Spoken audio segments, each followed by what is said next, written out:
দিনাজপুরের হিলি স্থলবন্দর দিয়ে একদিনে ভারত থেকে এলো 1171 টন পেঁয়াজ।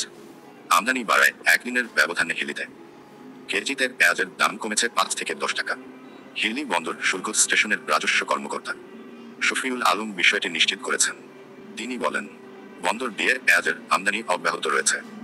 আগে বন্দর দিয়ে 15 থেকে 20 ট্রাক পেঁয়াজ আমদানি হলেও বর্তমানে সেই পরিমাণ বেড়েছে।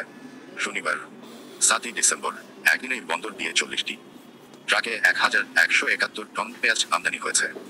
আজও বন্দর দিয়ে ভারত থেকে পেঁয়াজ আমদানি অব্যাহত রয়েছে। পেঁয়াজ যেহেতু কাঁচা পণ্য, তাই আমদানির সঙ্গে সঙ্গে C&F এজেন্টগণ বিল অব এন্ট্রি সাবমিট করলে দ্রুত খালাস দেওয়া হচ্ছে।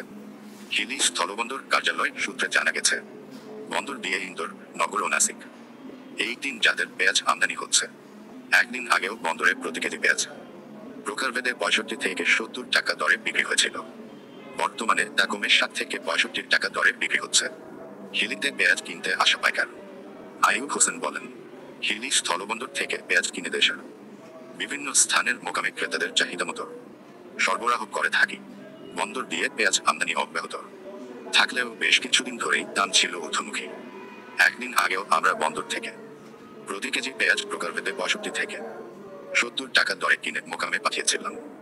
সেই পেঁয়াজ এখন দাম কমে 60 থেকে 65 টাকায় নেমেছে।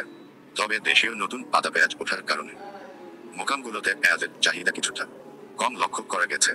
পেঁয়াজ আমদানিকারক মামুনুর রশিদ বলেন, দেশের বাজারে পেঁয়াজের সরবরাহ স্বাভাবিক ও দাম নিয়ন্ত্রণে রাখতে ভারত থেকে পেঁয়াজ আমদানি অব্যাহত রেখেছেন বন্দরের আমদানিকারকরা। তবে ভারতের বাজারেই সরবরাহ কমের কারণে পেঁয়াজের দাম কিছুটা ঊর্ধ্বমুখী ছিল। এতে বাড়তি দামে কেনায় দেশেও পেঁয়াজের দাম বাড়ছিল। তবে বর্তমানে ভারতের বিভিন্ন প্রদেশ নতুন পেঁয়াজ উঠতে শুরু করেছে। এতে করে সে দেশের বাজারে পেঁয়াজের সরবরাহ বাড়ায় দাম কিছুটা নিম্নমুখী রয়েছে। তিনি আরও বলেন, সরকার পেঁয়াজ আমদানিতে শুল্ক প্রত্যাহার করে নেওয়ায় বন্দরের ছোট বড় সব আমদানিকারকরা পেঁয়াজ আমদানি শুরু করেছেন।